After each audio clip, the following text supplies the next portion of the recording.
यांनी आम्हाला असंच एका दिवशी बोलत थांबलो होतो, तर त्यांनी सांगितलं की आपण स्वच्छ भारत अभियानातर्फे मोदीजी साहेबासारखे प्रधानमंत्री राहून त्यांनी देशासाठी झाडू पकडलेला आहे. तरी आपण एक माझा विचार आहे की बाबा आपण काळगापूरमध्ये जाऊन की आपण एक स्वच्छता अभियान 30x30चं करू, असं त्यांनी उगा कल्पना दिली आम्हाला. मग दुसऱ्या दिवशी आम्हाला त्यांचा मेसेज आला की मी उद्या सकाळी काळगापूरला येत आहे, तरी आपण सगळे तयारीत राहा.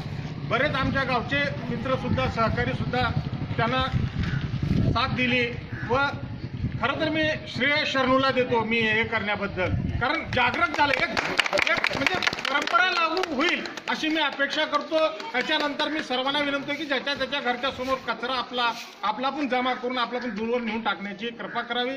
असंच पुढच्या सोमवारी असंच एखादं कुठलं तर गल्ली बोळ घेऊन आपण साफ करू. एससी वार्ड किंवा कुठलेही ठरवून आपण तुम्ही आजच ठरवा कोणचा दिवस पुढचं सोमवारी कुठं करून आजच निर्धार घ्या. अजून इथं लोक किती